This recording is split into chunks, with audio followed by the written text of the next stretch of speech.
I talk about a lot of random shit. Now that I'm back in the groove of writing, I wanted to make this video about something that I just wrote about that I completely forgot until I just wrote it just now. And it's funny because I've not thought about it in years, yet what I'm about to tell you and the keepsake that I have sits right here on like my counter every single day, and I have it. So this chapter that I'm currently typing takes place in 2012. Right now it's about a year and a half after my mom has passed away. And I'm sad in the book because I was thinking about my mom for whatever reason at this point in time, and I had recalled that the last picture message I had sent her was of my busted ankle. So I like twisted my ankle and it literally was like that big. And I remember sending it to my mom.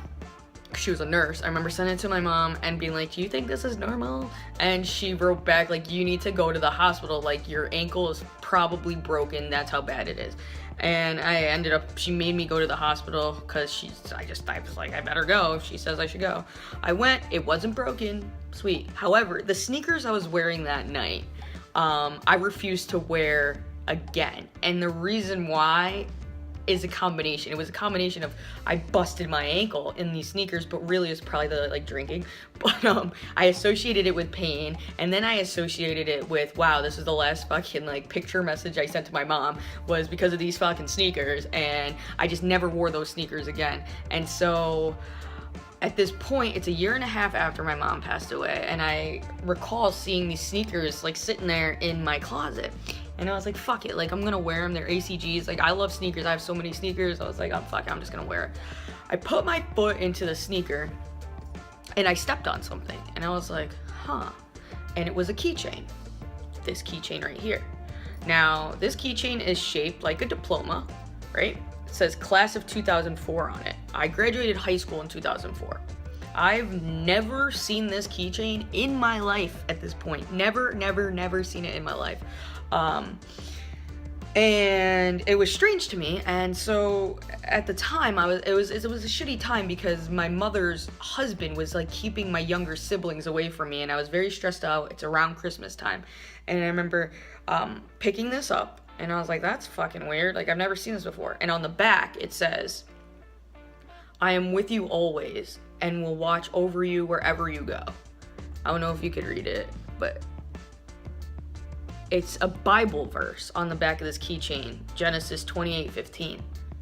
And it's funny because that's when I knew that this did not come from my high school. My high school is a public school, nothing at all with Catholic bullshit, Christian drama, shit. So I knew this didn't come from my school. However, I still had no idea, I had never seen this in my life. This point in the book, it's 2012, so I had already been out of high school for about 8 years. And when I had I'm getting chills right now because like I completely forgot about it, but that was one of the first signs I ever like felt my mom around me, and like was like, holy shit, like where are people to like see this? And I had no idea. I'm telling you, at this point in my life, I had lived at my father's house for a few years, and I never really unpacked there. That wasn't my home. The room that I had had been shared with other people before me. Like I didn't know how long I was staying there. I didn't know, it wasn't like my home. I did not have shit from like 8 years prior. I've never seen this in my life. And I hadn't even worn those sneakers in a year and a half.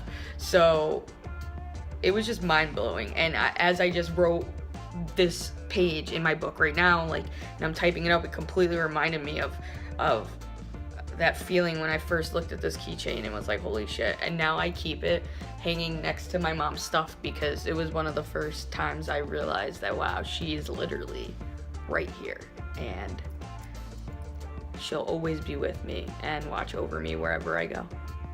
So there is life after death.